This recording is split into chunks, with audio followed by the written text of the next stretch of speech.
सो hi everyone, आप सभी का एक बार फिर से स्वागत है आपके अपने प्यारे से YouTube channel origin of chemistry में। आज हम देख रहे हैं सॉलिड स्टेट का लेक्चर सेकंड है। इससे पहले हमने फर्स्ट लेक्चर कंप्लीट कर चुका है जिसमें हमने क्रिस्टलीय ठोस और अक्रिस्टलीय ठोस का परिभाषा और उसके गुणों को देखा था। आज हम देखेंगे क्रिस्टलीय ठोस और अक्रिस्टलीय ठोस में अंतर। यह बोर्ड एग्जाम के पॉइंट ऑफ व्यू से बहुत ही महत्वपूर्ण है। कभी कभी आपको 3 से 4 अंक में डायरेक्ट पूछ देता है कि क्रिस्टलीय ठोस और अक्रिस्टलीय ठोस में अंतर लिखिए करके, ठीक है। तो आप लिखेंगे फर्स्ट है क्रिस्टलीय। क्रिस्टलीय ठोस इसमें इसके अवयवी कण व्यवस्थित होते हैं, लेकिन अक्रिस्टलीय ठोस में इसके अवयवी कण व्यवस्थित नहीं होते हैं, ठीक है। दूसरा, इसकी जो ज्यामिति होती है वह निश्चित होती है, लेकिन अक्रिस्टलीय ठोस में इसकी ज्यामिति निश्चित नहीं होती है।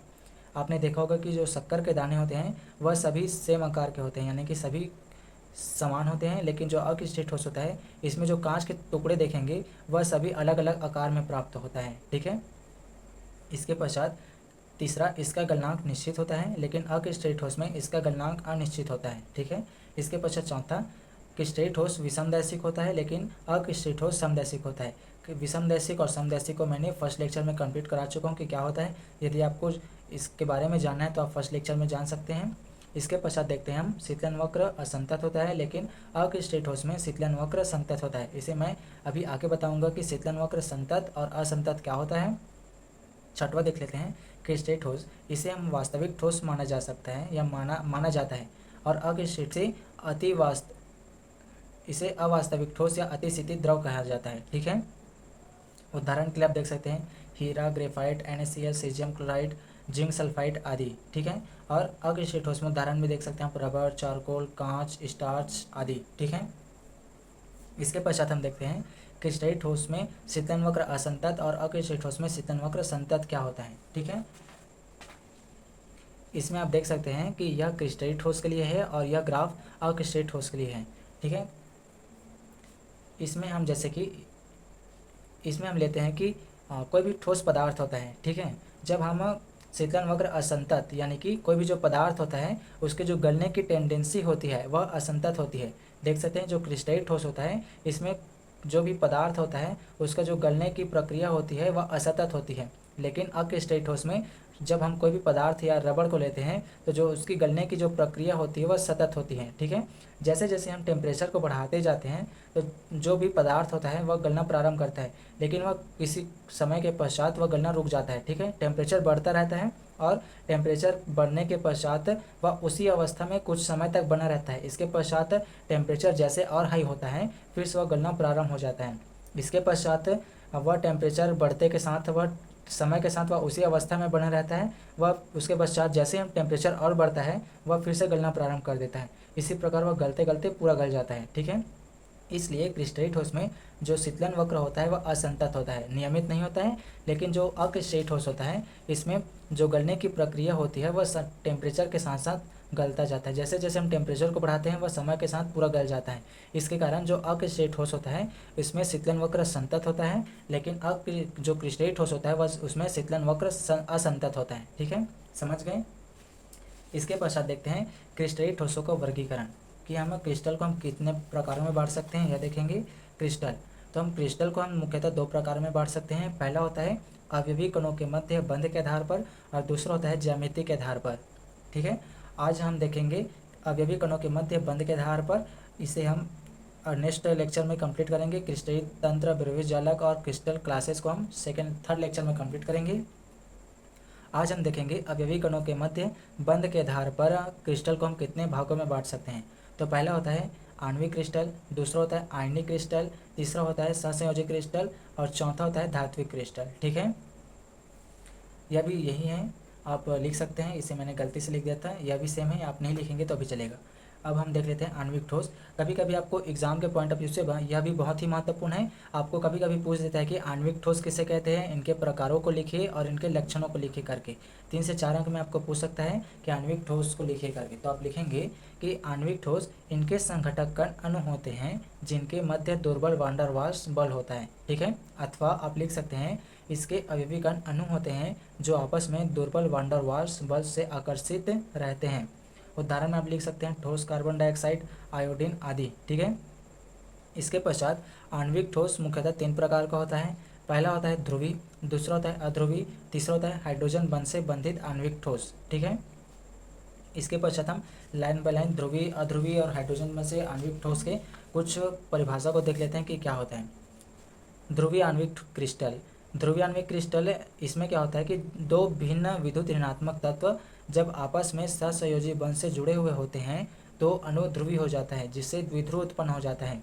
इन ध्रुवीय अणुओं के मध्य स्थिर विद्युत आकर्षण बल होता है। उदाहरण के लिए आप देख सकते हैं जो HCl है, इसमें क्या होता है कि जो हाइड्रोजन होता है और Cl होता है, वह जब आपस में, जब दो विद्युत ऋणात्मक तत्व आपस में जुड़े हुए होते हैं, तब जो क्लोरीन होता है वह ज़्यादा इलेक्ट्रोनेगेटिविटी होने के कारण हाइड्रोजन का इलेक्ट्रॉन को अपनी ओर ज़्यादा अट्रैक्ट कर लेता है, जिसके कारण इसके ऊपर आंशिक नेगेटिव चार्ज चढ़ जाता है और हाइड्रोजन के ऊपर आंशिक रूप से पॉजिटिव चार्ज चढ़ जाता है। ठीक है, जिसके कारण ये अणुएं जिसके कारण ये ध्रुवीय हो जाता है। ठीक है, और जिसके ध्रुवीय हो जाता है और इसके कारण जो अणु होता है जिसका एक ऋण सिरा होता है वह दूसरे अणु पदार्थ के या दूसरे अणु के पॉजिटिव चार्ज के साथ जुड़ जाता है, और जो इसके बीच में जो बनता है वह ध्रुवीय अणुओं के मध्य में स्थिर विद्युत आकर्षण बल होता है। इस प्रकार से इनके मध्य में स्थिर विद्युत आकर्षण बल होता है। ठीक है, इसके पश्चात देख लेते हैं अध्रुवीय आणविक क्रिस्टल। इसमें क्या होता है, समान तत्वों वाले अणुओं में ध्रुवण नहीं होता है, तब इनके अणुएं आपस में दुर्बल वान डर वाल्स बल या लंदन बल से आकर्षित रहते हैं। इन्हें अध्रुवीय ठोस कहते हैं। उदाहरण में आप समझ सकते हैं कि जो भी ठोस H2 या ठोस Cl2 आदि, इसमें क्या होता है कि जब समान तत्व होते हैं तो इसमें ध्रुवण उत्पन्न नहीं हो पाता है।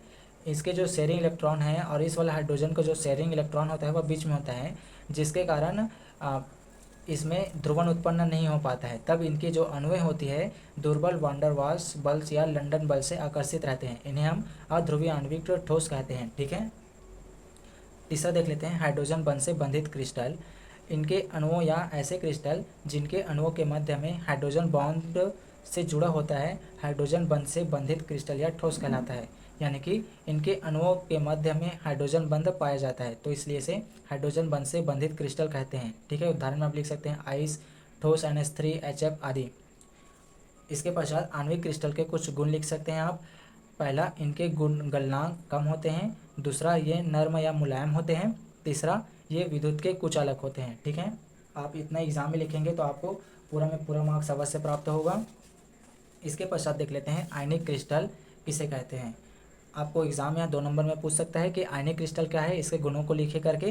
तो आप लिखेंगे इसके अवयवी कण धन आयन तथा ऋण आयन होते हैं, जिनके मध्य प्रबल स्थिर विद्युत आकर्षण बल होता है। ठीक है, उदाहरण के लिए आप देख सकते हैं NaCl में जो सोडियम होता है और क्लोरीन होता है वह इससे प्रबल स्थिर विद्युत आकर्षण बल से आकर्षित होता है। इसमें क्या होता है कि जो सोडियम होता है वह 6 दिशाओं से क्लोरीन के साथ घिरा हुआ होता है। जैसे कि ये पेन है, ठीक है, तो पेन आगे की दिशा से, पीछे की दिशा से, इधर दाएं और बाएं से और ऊपर नीचे से, यानी कि 6 तरफ से क्लोरीन से घिरा हुआ होता है। इसी प्रकार जो क्लोरीन होता है वह सोडियम से 6 दिशाओं से घिरा हुआ होता है। ठीक है, और आप आगे लिख सकते हैं कैल्शियम क्लोराइड, कॉपर सल्फेट आदि। इसके पश्चात आप इसके कुछ गुण लिख सकते हैं, जैसे कि पहला, ये दृढ़ होते हैं। ठीक है, उसके पश्चात यह दृढ़ होने के साथ यह भंगुर होते हैं। ठीक है, यानी कि इसे हम पाउडर फॉर्म में भी प्राप्त कर सकते हैं। तीसरा, इनकी ज्वालक ऊर्जा उच्च होती है। चौथा, इनके गलनांक एवं क्वथनांक उच्च होते हैं। पांचवा, ये जलीय अथवा गलित अवस्था में विद्युत के चालक होते हैं तथा ठोस अवस्था में कुचालक होते हैं। आप इतना लिखेंगे। इसके पश्चात हम देखते हैं सहसंयोजित ठोस किसे कहते हैं। सहसंयोजित ठोस वे क्रिस्टल जिनके संघटक कण सहसंयोजी बंध से जुड़े होते हैं सहसंयोजित ठोस कहलाते हैं। ठीक है, इसके आप गुण लिखेंगे। इनके गलनांक एवं क्वथनांक उच्च होते हैं। दूसरा, ये अत्यंत कठोर होते हैं। तीसरा, ग्रेफाइट को छोड़कर अन्य सभी सहसंयोजक क्रिस्टल विद्युत के कुचालक होते हैं। चौथा आप लिखेंगे, ये सभी विलायकों में अविलेय होते हैं, यानी कि सभी सहसंयोजी ठोस किसी विलायकों में अविलेय होते हैं। उदाहरण, ठीक है, उदाहरण में आप लिख सकते हैं हीरा, ग्रेफाइट, सिलिकॉन, कार्बाइड, सिलिका आदि। इसमें क्या होता है कि यह जो हीरा होता है, ठीक है, वह सभी 4 दिशाओं से कार्बन के साथ इस तरह से जुड़ा हुआ होता है और इनके जो मध्य में जो बॉन्ड होता है वह सहसंयोजी बंध होता है। ठीक है, और ये कार्बन कार्बन आपस में प्रबलता से सहसंयोजी बंध से आपस से जुड़े हुए होते हैं। ठीक है, इसके पश्चात देख लेते हैं धात्विक क्रिस्टल किसे कहते हैं। इसके पश्चात देख लेते हैं हम धात्विक क्रिस्टल। धात्विक क्रिस्टल, इसमें क्या होता है कि जो धातुओं में इलेक्ट्रॉन के समुद्र में उनके धनायन वितरित रहता है, इस प्रकार के बंध को धात्विक बंध तथा इस प्रकार के क्रिस्टल को धात्विक क्रिस्टल कहते हैं। आप उदाहरण के लिए समझ सकते हैं कि यह एक मेटल है जिसमें इसके मुक्त गतिशील इलेक्ट्रॉन इस तरह से विद्यमान रहता है और इसमें धन आयन यहाँ वहाँ पर वितरित रहता है। ठीक है, इसमें क्या होता है कि जैसे कि हम सोडियम एक मेटल के रूप में लेते हैं, यह इलेक्ट्रॉन दान करके सोडियम पॉजिटिव के रूप में हो जाता है और इस प्रकार से विद्यमान हो जाता है और इलेक्ट्रॉन इस तरह से मेटल में चारों तरफ विद्यमान हो जाता है।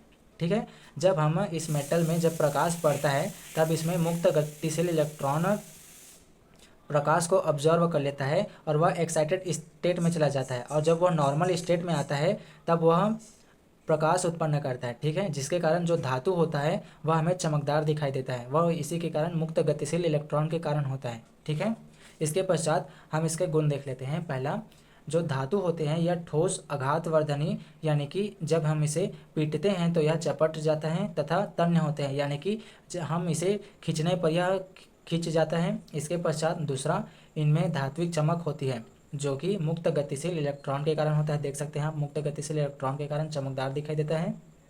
तीसरा, ये विद्युत एवं ऊष्मा के चालक होते हैं, यानी कि इसमें से हम विद्युत को प्रवाहित करते हैं तो हमें इसमें से इलेक्ट्रॉन का प्रवाह हो जाता है। उदाहरण के लिए आप लिख सकते हैं लोहा, कोबाल्ट, सोडियम, पोटेशियम आदि। ठीक है, इसके पश्चात जो भी परिभाषाएं हैं जैसे कि त्रिविम जालक, इकाई कोशिका, जालक बिंदु, समन्वय संख्या को हम थर्ड लेक्चर में कंप्लीट करेंगे, क्योंकि जो वीडियो है वह बहुत ही लंबा हो जाएगा, इसलिए हम धात्विक क्रिस्टल तक करते हैं। इसके पश्चात महत्वपूर्ण परिभाषाओं को हम थर्ड लेक्चर में कंप्लीट करेंगे। तो आज के लिए इतना ही। यदि आपको वीडियो अच्छा लगा होगा तो लाइक करिएगा, शेयर करिएगा और सब्सक्राइब करिएगा। धन्यवाद।